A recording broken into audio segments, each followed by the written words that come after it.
some of you guys have been asking for tips to score in the red zone. Now, the red zone technically is from the 20-yard line going forward in your opponent's area. And, you know, it doesn't necessarily mean that you have to run the plays that I'm going to show you right now only in the red zone. But this is something that it genuinely works inside the red zone for short yardage. Now, I'm going to go ahead and show you the offensive line setup that I have. You do not, I repeat, you do not have to have this exact O-line, but if you don't have a decent O-line, EA will call you for holding on a lot of these plays, all right? So pretty much what's going to happen is this, right? You're going to see that all of my offensive linemen have lead the way. They have pretty much, you know, decent lead block. Some of you guys that have been watching my videos, you guys are like, yo, I can't afford a lot of the players. Well, pretty much, I didn't always have the players that I have now. I started off earlier, which is why I would refer you guys to the earlier videos in the playlist. I had to grind, bruh. At this point in the game, if you're all soloed out,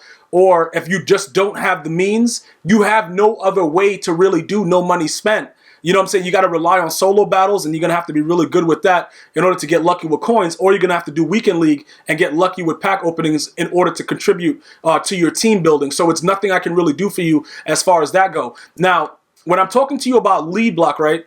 The run block is ideal, but a lot of the players, the lead block situation that's with these cards, a lot of my cards, you got to have that good lead block action going on. So you'll see, like, you know, Jason Kelsey, 97. These guys, 92 for Kevin Mawai. I don't really use them. You know, I was able to get a lot of those done for very, very cheap. That's why I have them. They cost me all like $27K for all 4 of them.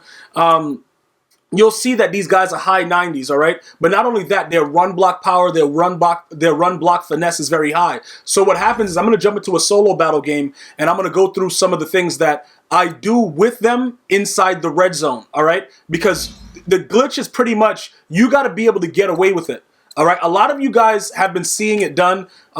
If you watch Madden competition, the competitive players, you'll see that they often switch it off and on.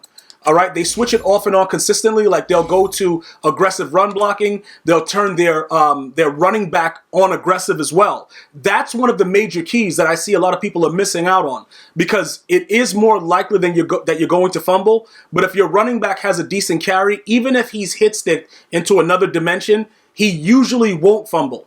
All right, so I just want to point that out. And we're about to jump into it. And I know you guys are getting ready for it. So as we load up in the screen, I'm going to see you guys in a little bit. You better get ready to get it popping. Let's get it.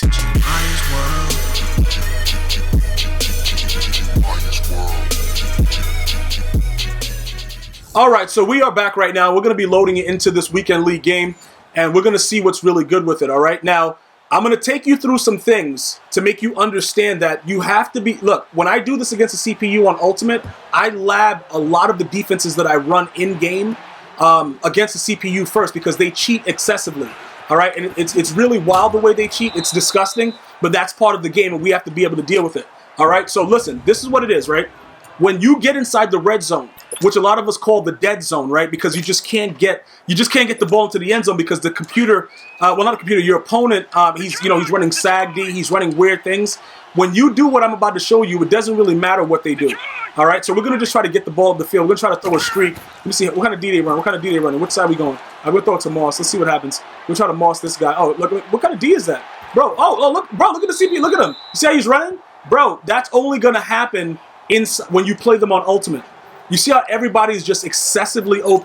But again, that's Deion Sanders. And what's weird about Deion Sanders is it doesn't matter what version of Deion Sanders you have. He's going to play like a psychopath regardless. That's what's interesting about the game. They don't really take into account that you shouldn't be doing that, but Tyreek Hill ran right past that guy, so that should be good. That should be a catch. Okay, good. So we're going to drop. We're going to drop right there. So now look, we're in the red zone. Now remember, when you go to do your coach suggestions during solos, the clock stops. When you're playing a real opponent, it does not. So you have to be able to do this fast. So look, when I go here, you see when I go to coach adjustments, the play clock stops moving on the top right. It's going to stay at 17 seconds. So I can explain it to you, which is why it's good. And I like to show you guys in actual games what I'm doing. So it's easier for you guys. All right. So now look, this is what's going to happen. The ball carrier going to aggressive, you're going to see that the pros of it is the higher chance of triggering auto broken tackles, right? The con is increased fumble chances. You can lessen that chance the higher the carrying rating is of your player. All right. Now with the blocking, we're going to go to aggressive. It increases the chances of a holding penalty, but it holds blocks for, for the run and pass. Now, keep in mind what I'm going to show you, because when I get out of this, this is what I've noticed in the tighter sets, like the single back, 1-2-2 with the wham and stuff like that. Those sets, they don't typically call you for holding as much as when you come out in shotgun and other plays. Now, throughout all the single back plays, you could pick any one of them. Like, this is what I was labbing earlier, right? I was just coming out in wing Z tight, and I was trying to run dive, right? Now, what you're gonna do is you're gonna press L1 and up, and you're gonna make your O-line block aggressive as well. You don't need to do anything like major. You're just gonna run straight ahead, right? That's all you're pretty much going to do with whatever run you use, because what happens is if you start moving around too much, that's when it triggers holding. So whichever way the play is designed, that's the way I want you to run it. So look, I want you to take a look at the way that the guys are blocking, and you're gonna notice, right? Look, the way they hold the blocks, you see how they're all on it and they're just not letting them go? That's like Hutchinson. Hutchinson is garbage, bro, realistically speaking, but he'll stay with this guy. Lawan, he'll stay with that guy. Everybody is more aggressive, right? Now look, if I cut this run out, like if I don't run straight, right? Because you see like how it actually creates a hole for me? Usually if you're not an aggressive running, sometimes you get lucky and they'll block like that for you, but typically they won't, right? They won't create a hole for me. The reason that I didn't get called for holding on that play was because the CPU moved me to the left. You see how they push me and I go to the left? If you manually go away from the play or whatever the play design is, your chances of holding goes up extremely. Now, I've been running this on human opponents, and it's a beautiful thing because pretty much what they do, they've been running it on me also, but I had to understand it because when I first started doing it, I was like, bro, why am I getting called for holding every play? And I play guys that run it and they never get called for holding. I learned whichever way the play is designed, don't do anything too extra because the linemen are going to block straight ahead. And that's why you do the L1 and you make them go on aggressive. Even when you come out with the snap, you still make them go to aggressive. So look, I'm going to go to one of the famous ones with dudes close, right? And we're going to try wham right now. And you're going to see what I'm talking about. As long as you stay solid and straight, you're going to be able to do whatever you want. It doesn't really matter. All right, so you press L1, you press up for max protect for your O-line, and you're just going to run straight. As long as you don't turn to the side, they won't call holding. I don't know if it's a glitch. I don't know what's going on. But I'll tell you this, right? If you run stretch, if you're one of those guys that like to run stretch, you got to be very, very careful because any run that's broken to the outside, it's more likely that they're going to call you for holding. Now, look at where I am. They're going to come out in goal line, right? Because we're at a certain yard. Look at how the O-line blocks. Just watch it. Just watch and look and see. And remember, this is on Ultimate. Look at what they do. They block everybody so crazy. And as long as I'm going straight ahead, it's always going to be 6. All right? It's always going to be, like, well, I don't want to say always, but in most cases, you're going to score. But anytime that you go outside of the run play, like if you start going left, right, you move around. If you ever pass, most of the time when you pass the ball on aggressive, it's going to be holding. But I want to show you because these are goal line plays that can really take your game to the next level. You just have to remember, you see, like, I could easily, like if I run wham and I know I'm on aggressive, I'm just trying to run straight. If I run wham and I'm not on aggressive, I'll cut it to the left or the right. All right, now understand, I'm sharing this with you because a lot of you have been letting me know, like, look, I'm having major issues with scoring in the red zone. This right here is very, very critical because remember, if you get caught with the holding penalty, it's 10 yards. So a lot of you guys, you start running around to the side and doing all that stuff, you don't have to worry about it. The computer, when you play a human opponent, right, these guys that are blocking, they're not getting off the block. Like Kittle is pancaking this guy. Kittle don't have blocking like that to be doing that. But the aggressive, he's going to do it. And as long as you're just trying to lead and go straight ahead, you will never get called for holding. Well, I don't want to say never. It's EA Sports. It's in the game. But for the most part, you won't. And again, this has been kid tested and mother approved like kicks. A lot of you guys don't get that reference, but it don't really matter. But you'll see that dudes will be flopping around and it'll be a lot of crazy things going on. That's the objective. You see, a lot of pancakes going on and dudes are getting held straight up. That's what you're looking for inside the red zone. Now remember, after you're done doing that, right, you're going to always want to make sure before you kick your field goal and you score, take your players off of aggressive. Take everything off of aggressive, put it back on balance, and then kick your field goal. The reason why I say that is because in certain cases, when you kick the ball off, right, you'll probably get a fumble or you'll get an early turnover and you'll get the ball back and you'll forget you will forget that you have that on, and you'll come out and try to pass the ball. And when you come out and try to pass the ball on aggressive, when your O-line is blocking on aggressive, it's always holding. Like that right there, you're getting called for holding. Even the guys that think that they're raw with it and they come out being absolute idiots, they are also going to get called for holding. All right, so you have to understand exactly what's going on with that as far as that aspect of the game is. Make sure that you really take the time to make sure that that stuff is, you know, adjusted properly. Always remember though, on in solo battles, they automatically put your plays like that. So you're gonna want to make sure that you know, you put it back to where it's supposed to be. As far as everything else goes, like, oh, let me try to get the ball back for you guys. I'm just gonna run Fire Zone real quick.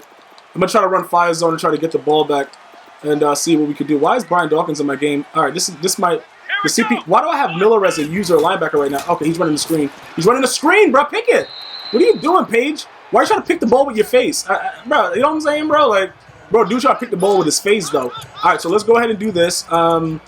Gonna do Von Miller over there. All right, good. We're gonna put Deion Sanders because he's the best free safety in the game. You know what I'm saying, bro? We're gonna do that, and then okay, let's go ahead. We're gonna see. We need to get this ball back though. We need to get this ball back right now. See what they. Okay, so he's gonna. Okay, Lawrence Taylor, take care of it. Okay, Lawrence Taylor. All right, push him forward for 6. Yo, these guys are idiots. All I want to do is get the ball back, but keep in mind, guys, it is on Ultimate. So, like, I don't know, like, the CPU does a lot of weird things, and they will cheat you to death. I just want to point that out. They will absolutely cheat you to death and like, not even worry about it. EA Sports loves that stuff. All right, so, yeah, push him forward anyway. Yeah, let him roll. Yep, there you go. Let him roll right across for the first down. He's right on my body, just chilling. They're not going to stop it, bro. Like, EA Sports. Bro, EA Sports. And also, guys, there's going to be a patch coming out very soon. I think probably January 23rd, 2019. So just get really ready for that. Throw it right here. Throw it right here. All right, he don't want to throw it. Who is that? Who was playing D back there? I don't know who that guy was. Okay, did Lawrence Taylor just come in and do that? Who just came in and got that sack, though? He was celebrating like he did it, but I don't know if he was the one that actually did it. I'm not sure, but it doesn't really matter.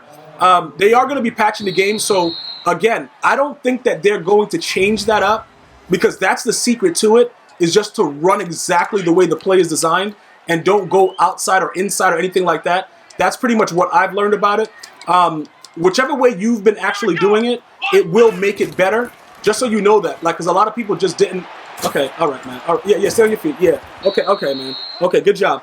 A lot of people just don't understand it, so that's why I'm trying to get the ball back real quick to just show it to you again, give you a little bit more insight. You can run it however you want. Just make sure that the play that you're running does you don't deter from what the play call is. Don't move your players around. Okay, man. Okay. Oh, did he just push him forward for the first down? Did he just push him forward? Okay. They punt. They punt, right? Or they're gonna make it go down to 0 and not punt it. Yes, inches, but they punt the ball. All right, good. All right, so what we're going to do is we're going to get the ball back down the field again, and I'm going to show it to you using other plays. Now, with stretch, because some of you guys are going to probably want to know, you guys know that stretch and inside zone and plays like that are very glitchy. What happens is when you run it from, like, these parts of the field, it's more likely because it's a longer play that you're going to get called for holding. I just want to, explain that part to you. Why I don't that's why I say it's a glitch for the red zone, because it's shorter times for them holding the blocking. If you do it from back here and you break a big run, more than likely before you get to the end zone, they're going to probably call it back. That's very, very typical. Like right here, bro, go ahead, boss me. Okay, bro. Oh, okay. I thought he was going to pick it. But that's Deion Sanders. That's Deion Sanders. So they're going to let him run. They're going to let him run like he's Forrest Gump. He's never going to stop running, so it's all good. So, yeah, like I was saying, because I know that some of you guys is like, yo, bro, I know guys that run it all game. The guys that run it all game are extremely lucky. Some point in the game, if you do get a stop and they have to pass, they do take it off periodically. So it's not like they realistically just leave it on the entire game. This game is just outrageous, man. This game is outrageous. It really just, it's outrageous. He beats the press. This guy comes over just in time to blast me. It's just like a real game when you're playing a human opponent, when they just run from the other side of the field and just come out and just play completely out of their mind. It's just really stupid. But again, it is what it is. All right, he's still, bro, run straight up the field. Run straight up the, okay. Nobody's going to stay with Otto? All right, let's go. Nobody's going to stay with Otto. We'll just keep going with this. We just got to get into the red zone so I can show you what happens with stretch. Because once you go the way that you want to go, you got to, after you break the run and you're in the open space, you have to do your best to not do any like crazy juke move. Just try to run straight. Just try your best to run straight. Bro, he's in the end zone. All right, good. They gave him the animation because I don't want to score a touchdown here. All right, I'm gonna run the ball because like the way that this is set up, the way that they're playing. Okay, you know what? No. I'll turn it into deep crossers. I'll make deep crossers because both of my players have deep chemistry. The deep chemistry specialist, they got all that. So I'll just do deep crossers so that way I know I won't really, you know what I'm saying? I'll get him right there and then he'll drop the ball again. And we'll be happy that EA Sports makes video games. Like, bro, what in the... Oh, God, bro. This guy just really... Yo, just give me... That animation just makes me so sick. Like, why is it even happening in the game? Why does that guy catch the ball and he just always drops it in that animation? He will never in his life catch it. Okay, you got it. You got it, bro. You got it. Just please catch the ball. He's 5 yards behind you. All right, so that's good. We're at the 15-yard line. We're inside the red zone. Now, remember, only when you're playing the CPU does it stop. This is the way you'd have to do it in real time. You'd have to go here, do it fast, and then back out. All right? But you just remember that when you do that, when you're playing a human opponent, the play clock is still going down. Try to get it done as fast as possible. L1 up, you're going to max protect. And then now look, when you run this play, you just run it and you stay the way you're supposed to be running. Now, they just came in, they stopped me, whatever. That's fine. But the reasoning behind all the additional moves, you have to lessen that. Do not try to start spinning around and going back the other way because everybody is holding. They're pretty much holding, but EA isn't calling it. So you just want to try to go straight. That's why I'm not doing a lot of stuff. I could have spun right there, by the way, because I'm on aggressive. But again, you have to keep it as close to what the play call is in order for it to work without you getting a holding call. So again, we're gonna go now. Hold your blocks. All right, there we go. Spin them. All right, then you just go straight. Now, you see what I'm saying? I'm just trying to show you guys. I don't want you guys to start thinking that you could do all kinds of crazy moves, else you will get the holding. You will 100% get called for holding. If it's a stretch to the right, stay to the right. Don't start cutting around. If you're gonna do one spin move, you do your one spin move and you go where you're going. If you flip the play, like you just use the right analog stick and move it to the left, you stay going outside. Do not cut inside. If you cut inside, they will immediately call holding. I'm just making it very clear so you understand. Watch the blocking. You see how they're holding them? That's what you really do with the coaching suggestions. It's actually they're holding everybody, and that's all. You got to break one tackle. You got to spin move one guy. That's all you have to do. All right? Anything outside of just running the actual play will result in a holding penalty. I hope this helps you guys to get so many more wins and frustrate your opponents beyond belief. I'm going to see you guys and girls next time. One love.